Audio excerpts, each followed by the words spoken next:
अरे ये कौन है? कहीं ये वही तो नहीं? नहीं नहीं, मुझे लगता है ये रास्ता भूल गई। चलो इसकी मदद करते हैं। बहन जी, क्या आपको मेरी मदद चाहिए? हाँ, मुझे मेरे घर तक ले चलो। कहाँ है आपका घर? ये जो सामने है यही मेरा घर है, चलो मेरे साथ। सामने वाला घर? अरे नहीं, ये तो चुड़ैल है।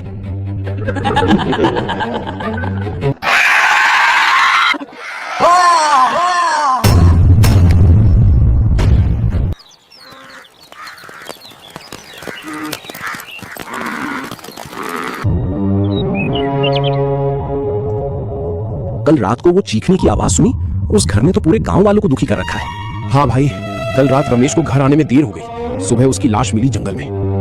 लोगों से मैंने कितनी बार कहा है रात को अपने घर से ना निकले। जब से वो हादसा हुआ है तब से उस माया का भूत गांव वालों को परेशान कर रहा है।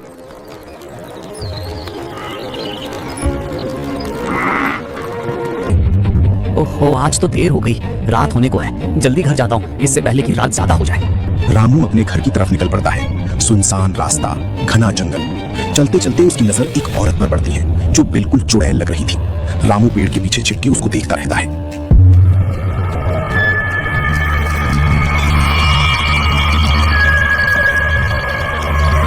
अरे वो कौन है?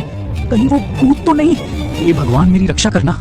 जैसे ही वो चुड़ैल गायब हो जाती है, रामू जल्दी जल्दी भागता है और अपने घर पहुंचता है। तुम्हें पता है, आज जब मैं खेत से आ रहा था तभी जंगल में मुझे एक अजीब सी औरत दिखी। कैसे भी करके मैं वहां से भाग आया और मेरी जान बच गई। एक एक करके गांव वालों की मौत होने लगती। एक खुशहाल गांव धीरे धीरे बर्बादी की चपेट में आने लगता है। किसी को नहीं छोड़ा, सबको मार डाला। गांव वालों में डर और बढ़ जाता है। हर तरफ बस उसी चुड़ैल की बात होती है। ये क्या हो रहा है भाई? दिन पे दिन गांव में मौतें बढ़ती जा रही हैं। हमें कुछ तो करना पड़ेगा। चलो सरपंच जी के पास चलते हैं। सभी गांव वाले मिलकर सरपंच के पास जाते हैं। सरपंच जी, जल्द से जल्द हमें बाबा के पास जाना होगा, वही हमें बचा सकते हैं। नहीं तो ये पूरा गांव खाली हो जाएगा, हम सब मारे जाएंगे। उस घर से हमें बाबा ही बचा सकते हैं। ठीक है, जल्दी जाओ और बाबा को खबर दो। बाबा से कहना इस मुसीबत से हमें छुटकारा दिलाए। बाबा जी, आपको तो पता है, जब वो जिंदा थी तो काला जादू करती थी। अब मरने के बाद भी गांव वालों पीछा नहीं छोड़ रही है। जैसे आपने पहले हमें बचाया था, अब उस चुड़ैल से हमारे गांव को बचा लो बाबा। तांत्रिक गुस्से में आकर उस घर की तरफ निकल पड़ता है। कहाँ है तू? सामने आ। आज तुझे मुझसे कोई नहीं बचा सकता। आज तेरा आखिरी दिन है।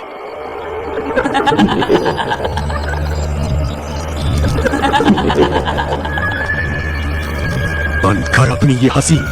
आज तुझे बोतल में कैद करके ले जाऊंगा। बहुत हत्याएं कर ली तुमने। तुमने और गांव वालों ने मिलकर मुझे जलाया था। आज तुम आ ही गए मरने, क्योंकि मेरी ताकत तुमसे कहीं ज्यादा है।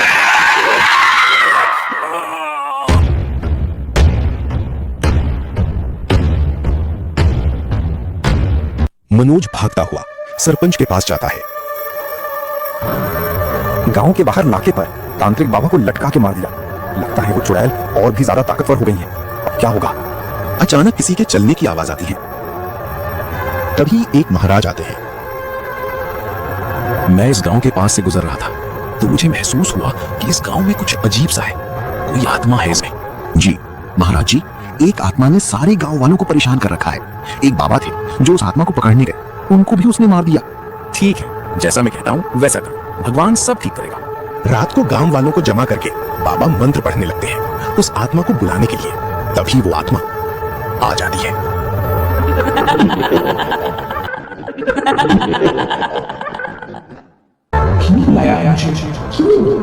कौन है तू और कहां से आई है? और इन लोगों को क्यों मार रही है?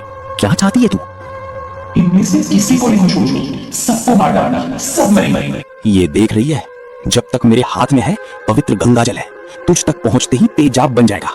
सीधी तरह से बता दे।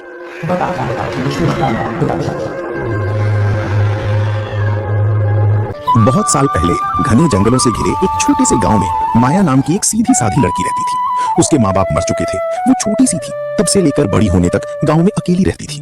वो गांव में सबकी मदद करती थी, इसीलिए गांव वाले सब उसको बहुत प्यार करते थे। वो लोगों का बोझ अपने सर ले लेती थी। कभी किसी के घर में जाके कोई और काम कर देती थी, कभी लोगों के कपड़े धोती थी। इसीलिए वो सबके बहुत करीब थी। लेकिन कुछ लालची और अंधविश्वासी लोगों को वो बिल्कुल पसंद नहीं थी। यार, उस माया से तो मैं परेशान हो चुका हूँ। जब देखो मेरी पत्नी उसकी तारीफ करती रहती है। मुझे बिल्कुल अच्छा नहीं लगता। कुछ कर भाई उसका। ठीक है, अब मेरी बात ध्यान से सुन। मैं एक तांत्रिक बाबा को जानता हूँ जो काला जादू करते हैं। हम उनके पास चलते हैं, वही हमारी मदद कर सकते हैं। बाबा, एक माया नाम की लड़की ने हमारी नाक में दम करके रखा है। वो हमारे घर वालों को हमसे दूर कर रही है। आप कुछ कीजिए बाबा। ठीक है, मैं तुम्हारे गांव पर काला जादू करूंगा, जिससे तुम्हारे जानवर मरने लगेंगे और तुम्हारी फसलें बर्बाद हो जाएंगी। लेकिन इसका असर बस कुछ दिन रहेगा। तुम ये सारा इल्जाम उस पे डाल देना और एक लड्डू देता हूँ, उसको खिला देना। अचानक से गांव में सभी जानवर मरने लगते हैं। लोग परेशान हो जाते हैं। लोगों की खेती भी बर्बाद हो जाती है। ये क्या हो रहा है हमारे गांव में? चारों तरफ बर्बादी। पता नहीं किसकी नजर लग गई। बाबा से लिया हुआ लड्डू लेके वो दोनों माया के घर जाते हैं। आज मेरा जन्मदिन है, इसलिए तुम्हारे लिए लड्डू लाया हूँ, लो खा लो।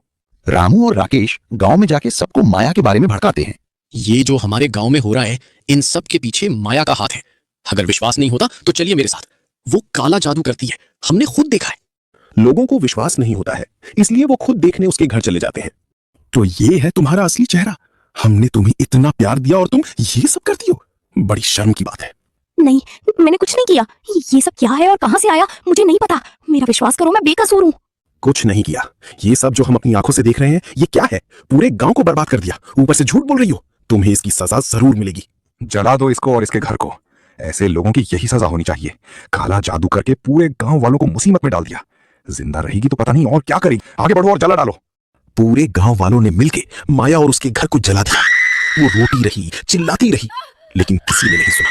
उसकी चीख पूरे गांव और जंगल में फैल गई। ईर्ष्या इंसान की सबसे बड़ी दुश्मन है।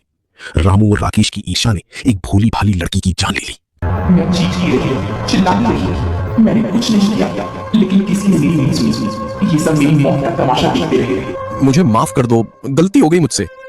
इन लोगों का कोई कसूर नहीं है। सारी गलती रमेश और राकेश की और उस तांत्रिक की थी। उन लोगों को तुमने मार दिया, अब इसको माफ कर दो। नहीं, इसको मैं माफ नहीं करूंगा। इसकी वजह से मुझे मार दिया गया। आप सब लोग जाइए, इसकी सजा इसको मिलेगी। जाइए आप। मुझे माफ कर दो। नहीं, छोड़ दो मुझे, माफ कर दो।